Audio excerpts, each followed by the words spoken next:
listening to Sudbury News Talk. I want to show you something. Stand by. On the morning shift.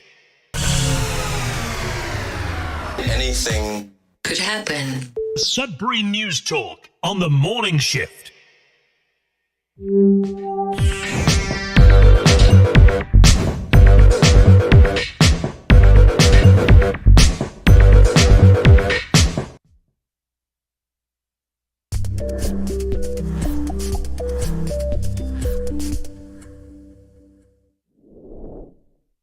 Hey, good morning, everyone. Welcome to Sudbury News Talk on the morning shift. I'm AJ Walsh. Glad to be here with you. Thankful that you're here with us.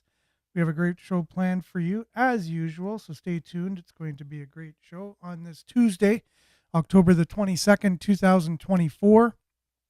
Again, getting off to a slightly late start this morning again. Different problem this morning. The CKLU computer had some glitches on it, which there's got to be something each and every morning to keep us on our toes. And this morning, that's what it was. And so grateful to have you guys with us, whoever's on so far.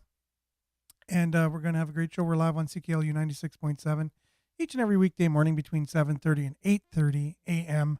on the radio, streaming at cklu.ca online. You just click on the Radio Player Canada app and you can stream us, download it, and you can take us with you and listen to us anywhere, anytime on your favorite device. Also, while you're on CKLU 96 or cklu.ca, just check out the merch, see what you can do, see what you need, see what a t-shirt, a mug, a hat, anything. Help support the station. It's your station. It's your community, campus and community radio station, been around since 1984. And it is largely due to support from our community, people like yourself. And that's what keeps us going.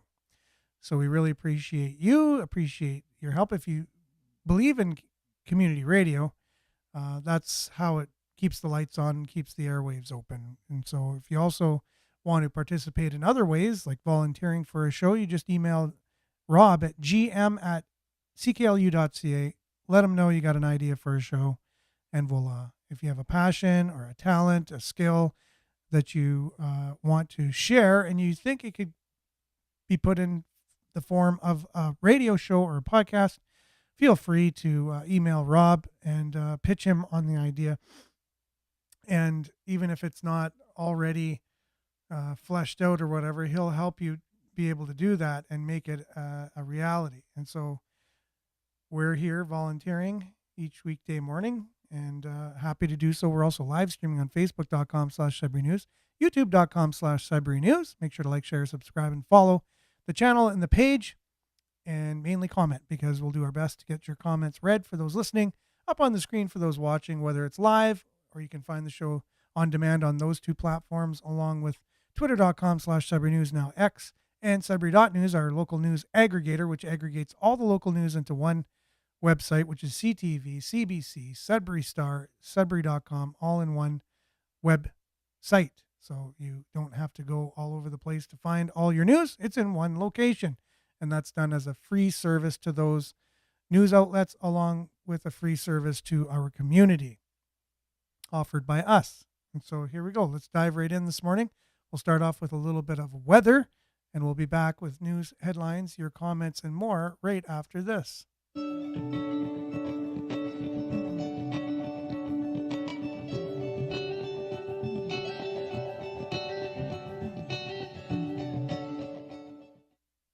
And today's weather brought to you by SudburyWeather.ca. Currently it's 10 degrees. It's partly cloudy. Today, expect it to continue to be cloudy, but clearing this morning. Okay, it's starting off cloudy. Going to clear this morning. Fog patches dissipating in the morning. And the wind will be about 40 kilometers per hour. High of 22 today. Tonight, clear, increasing cloudiness after midnight. And the low of 11. So a rather warm night compared to what we could be expecting this time of year. And then Wednesday, for tomorrow, the showers will be rolling in near noon, and with a 40% chance of showers. 13 is your temperature will be your high, 13, but then it'll be falling to +4 in the afternoon. So right in the day, with the new weather system moving in, it'll change the temperature by about 10 degrees cooler, so it's going to go down to 4 degrees. But your high will be 13 with showers tomorrow, and then it'll get up to 9 on Thursday. They're saying it's going to be sunny at this point. And then the clouds roll back in on Friday for a 60% chance of showers, high of 11. And then Saturday and Sunday, pretty much 5 and 6 degrees with a mix of sun and cloud. And Monday, mix of sun and cloud, high of 10. So the temperature is going to start going down, and much expected for this time of year anyhow. This is your satellite view at about 4:30 this morning, taken from Environment Canada. As you can see, a lot of cloud activity and more cloud activity rolling in from the west. And that's your Sudbury weather, brought to you by SudburyWeather.ca. We'll be back with news headlines, your comments, and more right after this.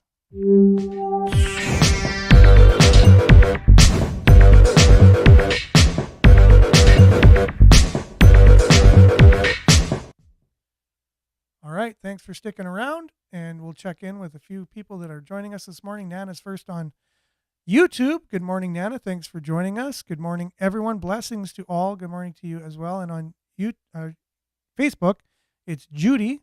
Good morning, Judy. Thanks for being with us.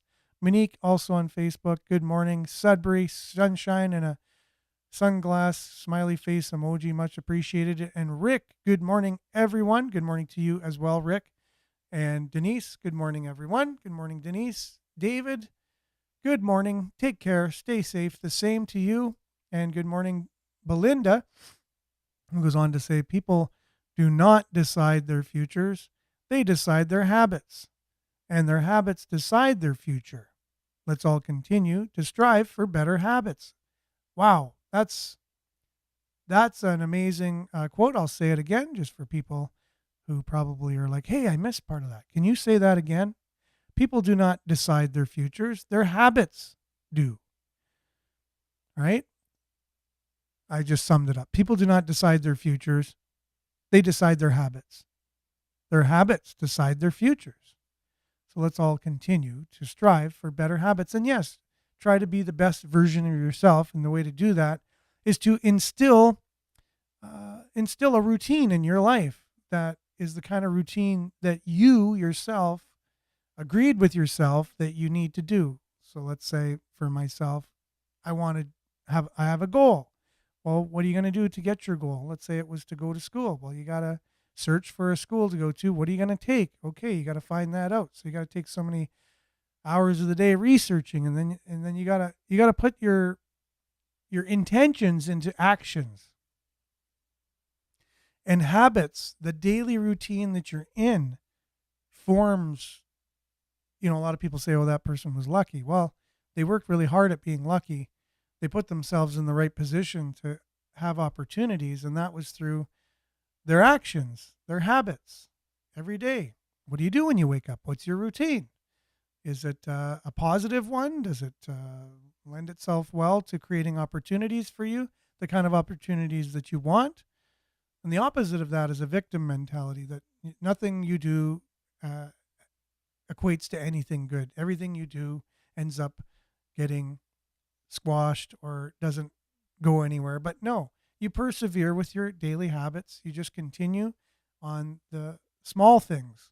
The small things, by small and simple things, great things can happen. And you just continue to plug away at all the little things, and all the little things add up. What time do you get up? Do you get up late? Do you get up early? What do you do when you get up? If you get up early, what do you do? You can basically control as much as possible your own routine. And if you think you can't, just really try to do everything you can to control your life, and you will see good things happen. Again, rant, courtesy of Belinda, or the reason why I went on a rant is because she has such great quotes in the morning. So I appreciate that, Belinda. Thank you very much. And good morning, everyone from Barrie. That's Marianne, liked and shared as usual. Belinda goes on to say Trudeau is where's Waldo? Where is he hiding now? Yes, he seems to do that every once in a while, right? He just kind of checks out. You don't know where he is. Is he on vacation at one of his friends' islands somewhere? We're not sure.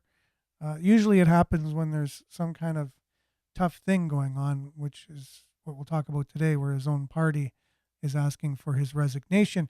Andrew, good morning to you. Thanks for being on. We really appreciate you. And Marianne goes on to say, according to MSM, he is again in France. Okay. Oh, all right. Yes. So apparently there is some kind of rumory things about the leader of France and him. They're good buds. So maybe he's there just hanging out. Okay.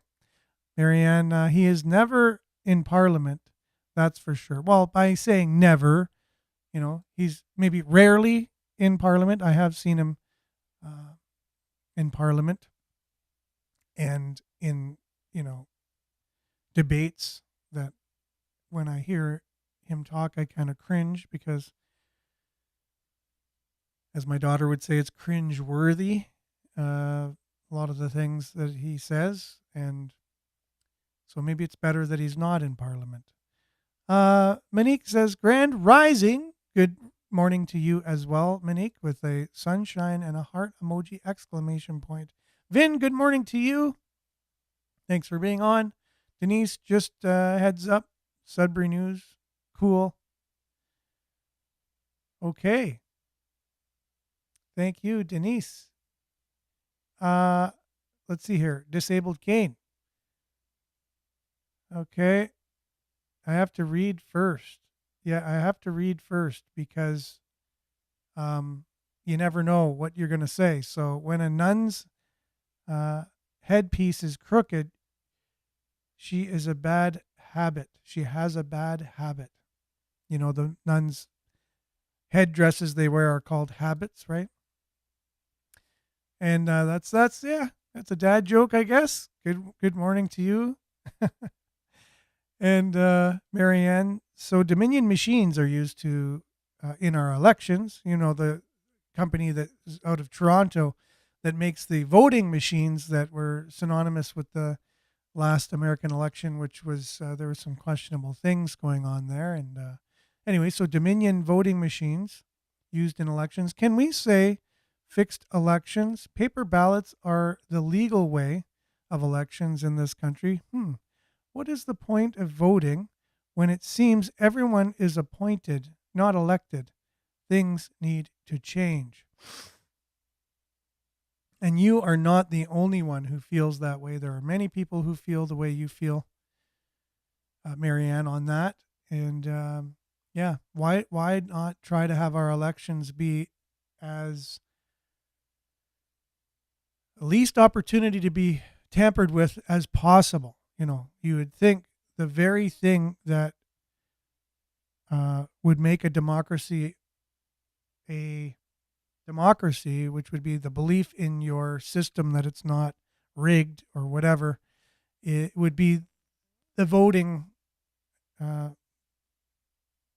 way we vote.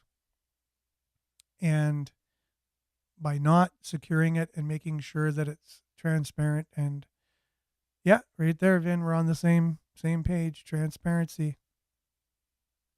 Then you lose confidence in your democracy. And if you lose confidence in a democracy, you're not really a democracy, because that's really what democracies are built on, is the confidence in the system. And why would you tamper with the voting system? You would want to keep that as clear and transparent and have people have confidence in it if they questioned it. Okay, is this election tampered with, yes or no? And then the more you dive into it, if you have some kind of computer software that's linked to the internet, what could go wrong? Obviously, oh no, that would never happen. Take our word for it. You can't do that. You need a system in place that if you question things, it's all volunteers. How could you pay off, a volunteer in every single community, in every single voting area, if it's paper ballots and there's just volunteers, good Canadian people that are fair and honest counting those ballots? Like, that's what I would have confidence in, not in some software that's linked to the internet. Marianne, he's out of Parliament more than he's in. Yeah, I would agree on that for sure. But he is the hardest working Canadian, according to him. He works harder than any other Canadian, he said. Meanwhile, in Canada, this is Belinda, imploding with debt, hunger, and disparity. Carbon boy can't keep his feet on the ground. Yeah, I wonder what his carbon footprint is. Just his alone. The person who speaks it but doesn't live it, right? Very hypocritical. Belinda, not elected, selected. They're not elected, they're selected. Again, right? That doesn't sound like you have too much confidence in our democracy, and that's not good for a democracy. We need Canadians to have confidence in it. Denise, I've been hearing since 2010 at silver will pass gold. Really? This morning I read that silver isn't shortage. Okay, I think maybe something's off with the spell check or something like that, but what I think you're saying is you've been hearing since 2010 that silver will be more precious than gold. It'll be worth more than gold at some point, and you read this morning that silver either there is a shortage of it, which would cause it to be more expensive if there's a shortage of silver, or there isn't, which I don't know how that would correlate to silver being more expensive than gold. However, I've invested in silver myself because it's the poor man's gold, or at least it was. Good morning, Mona. Thanks for being on. Smiley face. And Marianne. Right, his carbon footprint is more than every Canadian put together. That's speaking of Justin Trudeau. And the Liberals won in New Brunswick. Oh, my goodness. Yeah, well, that's the way it is because Conservatives were in power. And when people are disgruntled with the current regime, they often show that through their voting, and they'll just go to the next party, obviously, right? That's what we saw in Ontario with the Liberals when they were in the last time, and things got so excruciating. We just needed a change. And so we have Conservatives in Ontario. Now, if things are so painful in Ontario, next election, we might see it flip-flop back because they only have a couple choices, and it's mainly Liberal and Conservative, although NDP, at least provincially, have gotten in. They're in Manitoba, they're in BC. Yeah, are we going to get the results from BC anytime? I don't know. They said it could take weeks to get the results. Again, these voting systems, right? Remember when you used to vote and the night of, you might have had to stay up a little late, but you got the results the same day. Like, you'd think we were getting better at things, not worse. You'd think we could better systems rather than make them worse than they were. Like, why does it take a week to get voting results now when we have more technology, more ways of streamlining things? We're smarter, apparently, right, now than we were 30 years ago? You would think. I think you would think that would be kind of common sense, that people would be getting smarter. But why is it taking us so long to get voting results all of a sudden in North America? That's bizarre, if you ask me. Should be, you vote, you count, you got the results. Done. Less room for people to have less confidence in the system. Okay, what's happening in this week while we're waiting for these results? Who's tampering with stuff? Who's messing with things? That's what goes on through people's minds. If you are part of Elections Canada and you are listening to this and you are a person of influence, that's why people don't have confidence. And then you say, oh, you're a conspiracy theorist if you think anything is going wrong with an election. To think that elections have never been tampered with ever in history, never, anywhere, anytime. Obviously, there's much at stake in terms of who is in power in any particular city, province, country, province or state. You name whatever your territory is called in your country.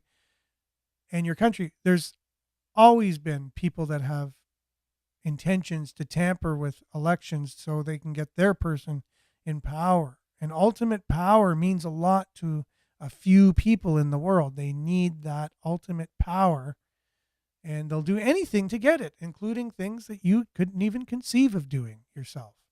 You would never even think of doing something that these people have no problem doing because it's worth it to stay in power. Anything to stay in power.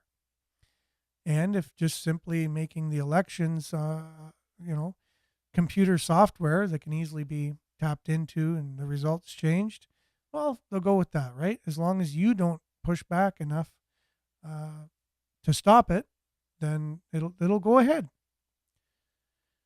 And Belinda says Trudeau has investigated himself, which we know, is the best way to get to the bottom of something if you're guilty, is investigate yourself, right? And he has decided he has done nothing wrong. See, obviously he's done nothing wrong because he's used the best method to find out truth, and that's to, when you do something wrong, you investigate yourself because you're going to be the best person to investigate yourself because you're going to be the most unbiased, and you're usually going to find yourself innocent, right? So that's why we haven't seen him go to jail yet. So Denise goes on to say silver's dual nature continues to drive a silver shortage.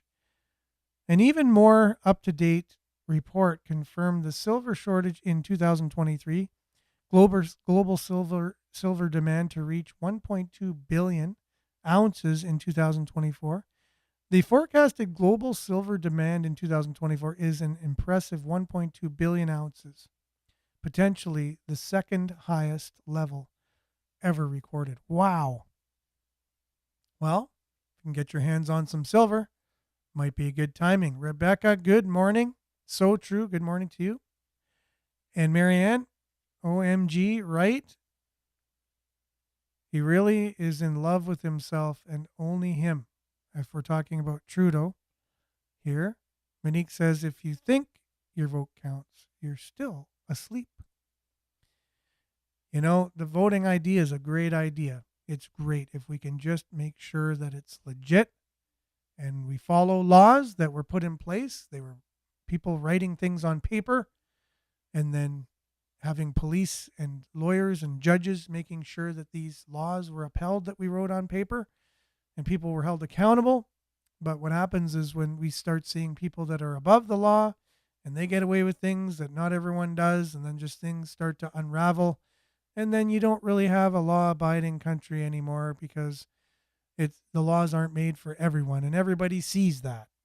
And the laws have to be for everyone. Rebecca says they just take, and proclaim giving. And now pay for prescription refills. We pay for dental cleanings. Why are we paying taxes for these services? Marianne, absolutely. Voting today means nothing because they don't count. So again, right, not much confidence in our voting system. Belinda, more time to rig the system and cover the deceit.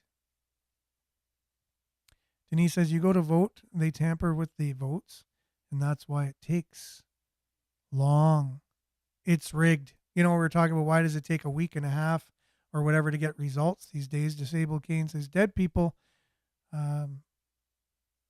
take longer to vote. That's why it takes so long to tally votes. Good one. Yeah, as you know, that's the reference to, in the United States, a lot of people who were deceased were found to have voted somehow.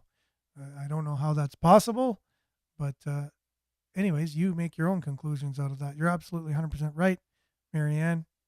Rebecca, happens in Temagami constantly. We have it in First Nations. Our chief took the RHT and ran. Yeah, I heard of a lot of corruption and things in First Nation communities as well, because again, it's political. They are people. They are people just like anyone else, and they're susceptible to temptation, and money will tempt you like nobody's business. Almost nothing more tempting than money. And then I would say sex would be the second most highest thing on the chart. So if you can get people corrupted through money and get them compromised through some kind of sexual act, you got them for the rest of your life. You got, now they deem a puppet if you can get them in that little snag. Okay, so stories of the day. Look at that. We're already talking about it. Sudbury.com. Sudbury's local website for local news. I'll do my best to get your comments continually up on the screen as we head into today's news, Sudbury MPs won't weigh in as Trudeau's leadership is questioned. Neither of Greater Sudbury's two Liberal MPs are interested in weighing in on a national debate regarding whether Prime Minister Justin Trudeau should remain party leader. Various national news outlets have reported that approximately 30 MPs are pushing for Trudeau's resignation.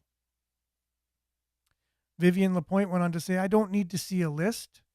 I don't need to be amongst a group of MPs. My concerns are something that I'll express directly in caucus, and that's what those caucus discussions are for.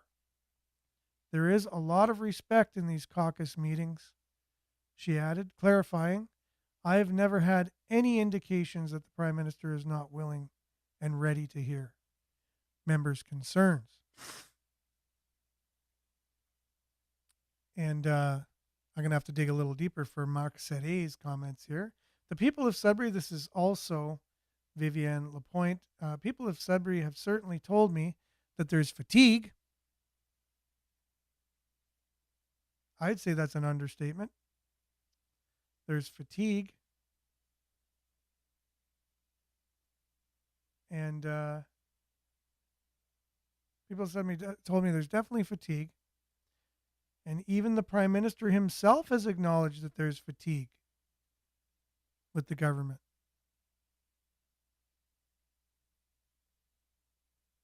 And with the leader. Fatigue with the government and fatigue with the leader coming right from Justin Trudeau's mouth to Vivienne Lapointe and caucus members. She added that she's knocking on doors. And she said she hears from people that they don't like Pierre Poilievre. That's what she's hearing. So they have fatigue for Justin Trudeau, but they just don't like Pierre Poilievre. Right? That's what she's hearing. And we know that would be unbiased, which she would say that she's doing and hearing, obviously, right? Because she's the Liberal MP. And she's not going to say anything bad about her fearless leader. For those constituents, she points out Liberals' track record under Trudeau. So she's going to point out Trudeau's track record, which we know is stellar and bulletproof, such as $10 per day childcare, pharmacare, and the dental care plan, which is all NDP initiatives, right? They had nothing to do with Liberals. But this is something that is Trudeau's track record now. So $10 a day childcare, pharmacare, and the dental care plan, and focus on improving affordability and the cost of living. So obviously, thanks, Justin Trudeau, now that we have a more affordable economy, everyone's able to afford things now. That's part of the track record that Vivienne Lapointe said that Justin Trudeau can be proud of. NDP policies and the fact that we are living in a more affordable economy than we were before Justin Trudeau came into power, right? We all know it's more affordable now. He's focusing on improving affordability and the cost of living. As we can see, he's doing a really good job of that. So Sudbury.com connected with both Lapointe and Nickel Belt MP Marc Serret following a funding announcement in Val-Thérèse on Friday, where they gave a lot of money to a French daycare there for 38 more spots for the French daycare in Val-Thérèse. Similar to Lapointe, Serret sought to distance himself from any debate regarding Trudeau's leadership in his comments to Sudbury.com. Minority governments aren't stable environments, he said, noting that the only stability they've seen since the last federal government came as a result of the Liberal NDP agreement, which the New Democrats have since pulled out of. What does that even mean, they pulled out of? They haven't done anything different, though, I don't think. They still have an agreement.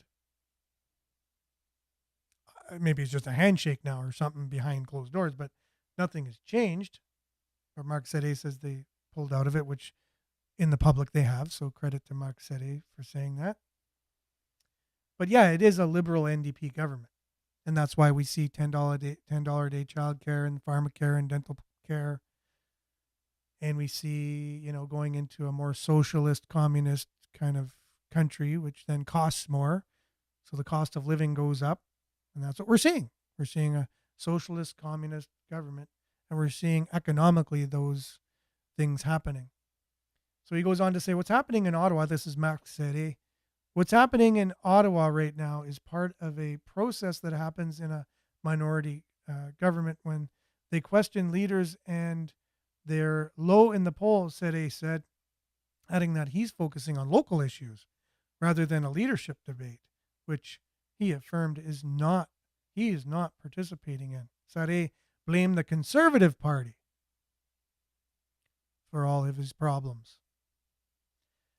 And the leader, Pierre Poilievre, because he's the opposition leader, right? So that's why we have such high inflation. And taxes are soaring so high, and we can't afford groceries because of the Conservative Party and Pierre Poilievre, who weren't in power since 10 years ago. So that's who Marc Serré is blaming. And he's fueling at least some of the debate regarding Trudeau's leadership. Well, what are you going to do when you're the opposition leader? Are you going to say Trudeau's doing a great job? Obviously, which even Trudeau supporters say he's not doing a good job. Trudeau supporters say they have fatigue. At least Viviane Lapointe came out and said they're saying they have fatigue. Now, what does that even mean? If I have fatigue, I better do something about it. I got to get some sleep. I got to get some vitamins. Better eat a little bit better. Something's going on. What's causing the fatigue? What's causing the ailment? What's at the crux of it? Something. So Pierre Poilievre and the Conservatives spending millions of dollars in the Rage Farm hate machine. Pierre Poilievre and the Conservatives are spending millions of dollars on the Rage Farm hate machine. With some success, because people are starting to think that what conservatives are saying are real. They're starting to think what conservatives are saying are real. Can you imagine that? Because they're spending millions of dollars in Rage Farm hate. No examples, right? Because there are no examples, but no examples given of what he means by that. These same tactics will also be deployed on whoever replaces Trudeau in the event he's no longer leader. Well, he's even saying that there's a possibility that Trudeau might not be the leader, Serré said. So I don't know. It doesn't sound like he has much confidence in Trudeau. There is no room for personal attacks on individuals that the Conservatives have done on our Prime Minister. Really? Now, you don't think there was personal attacks taken from Prime Minister Trudeau to Pierre Poilievre? Do you think he's made a personal attack on him once in 9 years? Maybe twice? Do you think that Justin Trudeau has made a personal attack on Pierre Poilievre maybe 3 times? How about 1,000 times? How about more? How about I could probably bring up a bunch of videos of Justin Trudeau attacking Pierre Poilievre, calling him the leader of sympathizes with Nazis that have Nazi flags and, just the white supremacists, misogynists, all kinds of things. A lot of personal attacks that I just came up with examples. He didn't come up with one example, speaking to Sudbury.com, and I'm not even looking. I'm just going from memory. He should easily be able to call up a personal attack on Justin Trudeau that he said. He says he goes to these vacations paid for by his rich friends and things. Is that a personal attack? Or is that just trying to tell Canadians what kind of leader they have of what he's doing? He takes more jet planes all over the world and has a carbon footprint more than most Canadians combined. Is that a personal attack on somebody? Like, if you're the leader of the opposition, what are you supposed to say about the people in power? You're supposed to expose and debate and show that they're not doing a good job. And you're supposed to make a case that you do a better job than they would do. But then you say, oh, you're taking personal attacks. There's no room for personal attacks on individuals that the Conservatives have done on our Prime Minister. People want to work together and find solutions. That's why I'm engaging in all those political games in Ottawa. So, Marc Serré, we'll see if you're a man of your word. I'll save this article and we'll see in the next election when you debate your Conservative foe in local debates, if you're speaking about working together, or you're going to find things that are wrong with the person that's coming up against you to take your seat, and you're going to engage in this very thing you say that you don't. Because how are you going to debate with somebody unless you try to find faults with their ideologies and their strategies? But then you come around and you say that's a personal attack. No, politics is personal attacks. It just is. You don't get in the ring and then expect not to get hit. Like, what is this anyways? What are you talking about? Lurleen says, okay, sorry. Good morning, Lurleen. I just wanted to say good morning to you. Just saw you come on here now. And with that, a little bit of a deep dive today. Did you know that we have a totally woke medical school that just is created on, we talk about white supremacy all the time. There's an opposite going on in Canada, and it needs to be addressed. It's an anti-white sentiment, and it just is. Now, you can say all you want that there's the opposite and that white people are racist and that without giving examples. And I know historically with colonization and all these things and atrocities were committed, and there's no doubt about it. And any civilization has committed atrocities on other civilizations throughout history, not just white people. But we have actual anti-white school. We have an anti-white school now. It comes right out and says, we're just not going to take white people. And it's a medical school. So here's an example you can actually prove. And you talk about systemic racism. So an institution which is built right into its fabric, racism, but against white people. But apparently the Supreme Court of Canada said that you can't be racist against white people. That's impossible. It's the only one race you can't be racist against, which doesn't make any sense because you can be racist against anybody for any color of skin. But here's an example. Here's an actual example brought to us by our good friend Harrison Faulkner, exposing this particular school. We'll be back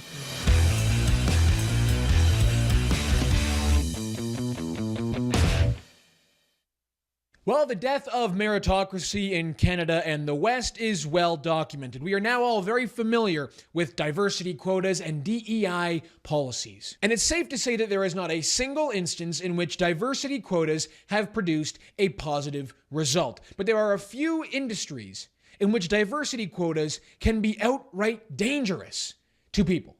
The two examples that immediately jump out would be one, airline pilots. You really don't want to be concerned about diversity quotas when you're responsible for flying an airplane.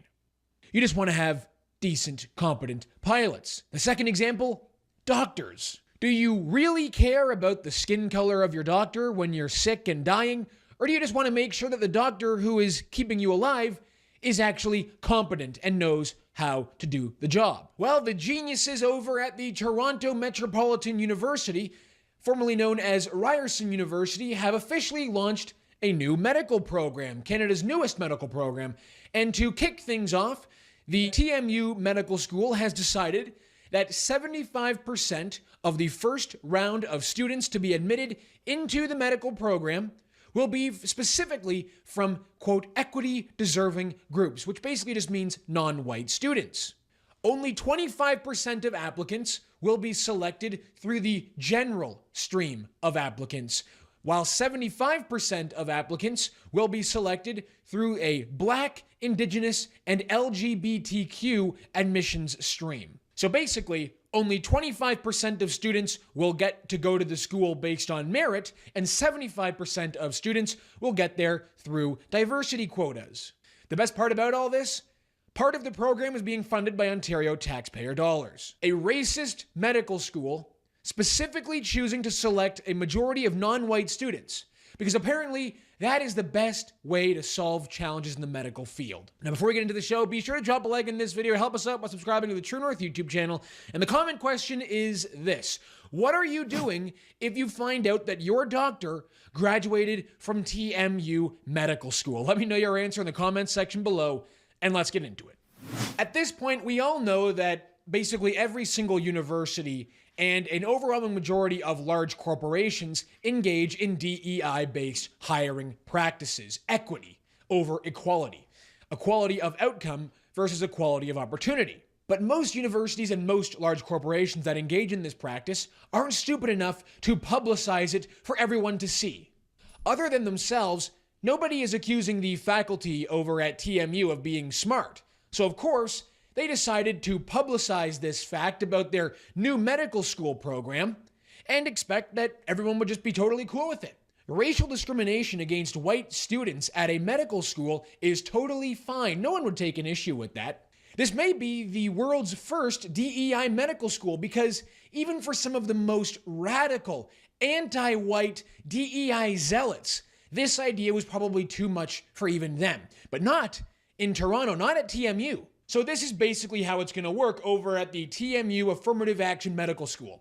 75% of all applicants of 94 available seats will go to, quote, equity-deserving groups with their own specific admissions stream. There will be a specific Black applicant stream, a specific Indigenous applicant stream, and then a third catch-all diversity stream. And then 25% of the applicants will be selected from the general pool. Oh, and also, no MCAT tests are required to get in to the TMU Medical School. You will only need a GPA of 3.3, whereas, for example, at the University of Toronto, a minimum GPA of 3.9 out of 4 is required.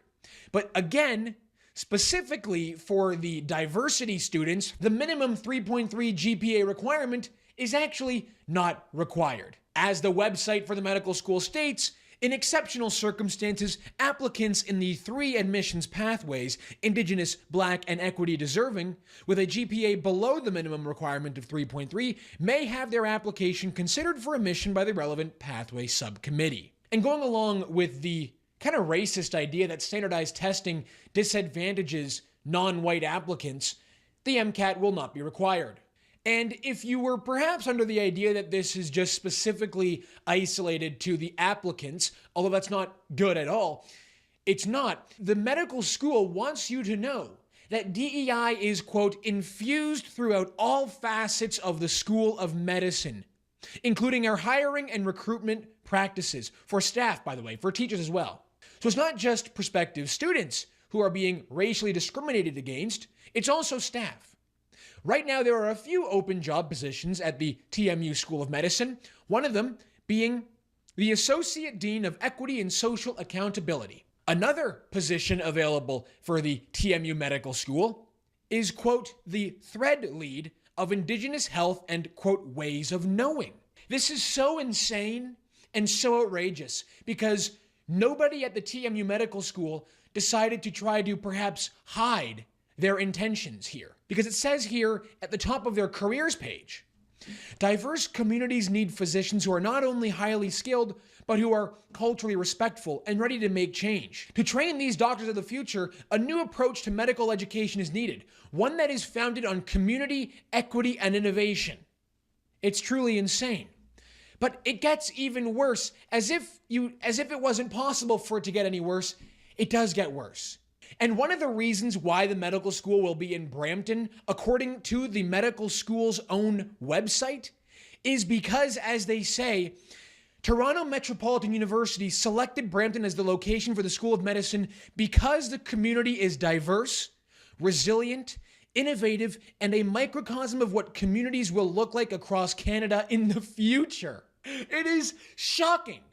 What will that look like? Well, for example, Brampton is basically majority Indian.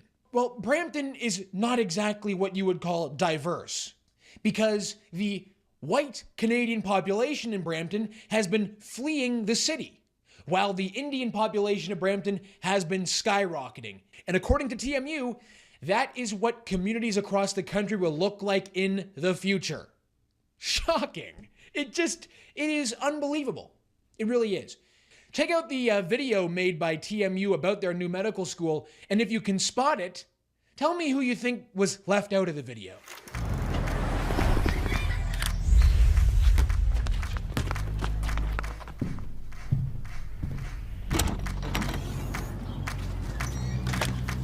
ਉਹ ਸਾਡੀ ਬੋਲੀ ਬੋਲਣਗੇ.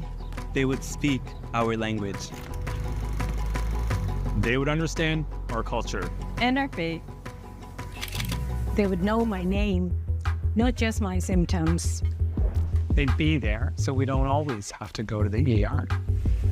We would be empowered to treat the symptoms and the cause.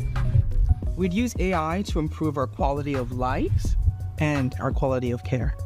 We would have a place where we could treat patients and teach students.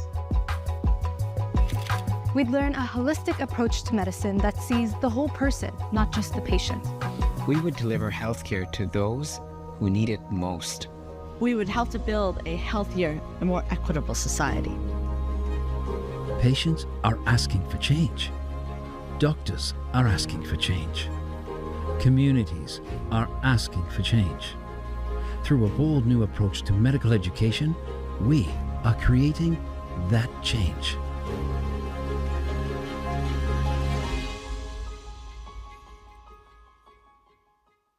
What's shocking too, and it's something that I never even considered, that even the architecture of the medical school is DEI based. Everything about this school seems to be more concerned about diversity than about medicine.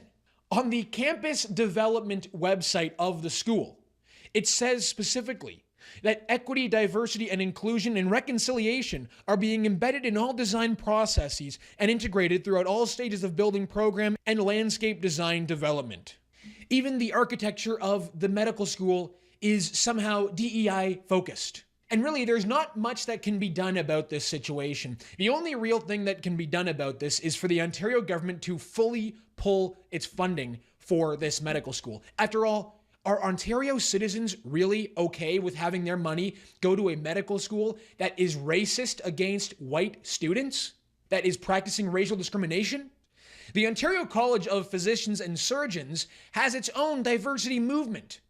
The Association of Faculties of Medicine, according to Jamie Sarkanak in the National Post, sees the demographic engineering of applicant pools as a necessary step in bringing about social change. And it's not like TMU can be taken to court over this, because the Supreme Court of Canada has upheld the idea that it is all right, it is okay and legal to discriminate against certain classes of people. That you can't actually be racist against white people. A page straight out of the anti-racist playbook. So again, if you go to a doctor in a few years' time, and that doctor graduated from TMU Medical School, and you see that TMU degree hanging in the office, hanging in the doctor's office, I don't know about you, but I'd be pretty quick to run out of that doctor's office and go find any other doctor. All right, everyone, that's going to do it for us today on the show. Thank you so much for tuning in. My name is Harrison Faulkner, and this is Ratio.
Thanks, guys. I forget that every single time. Sorry about that.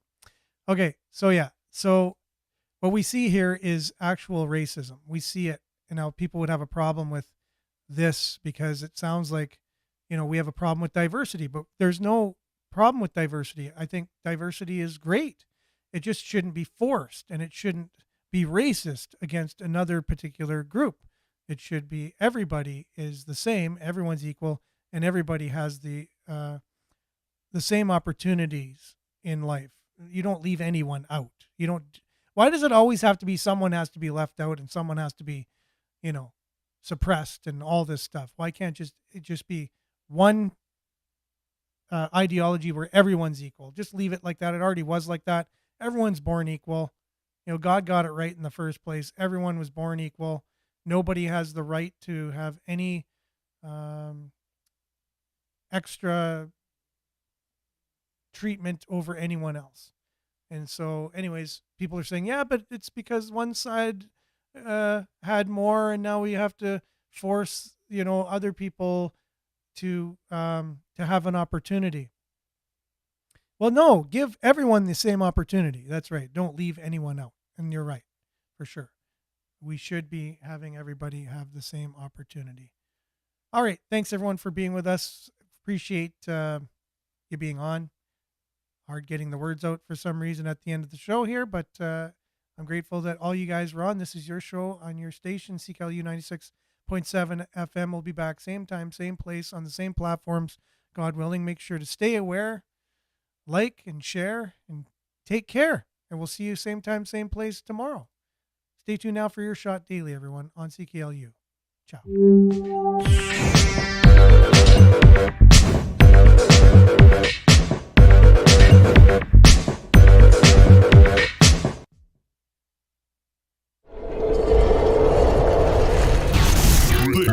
This is Sudbury News Talk on the morning shift.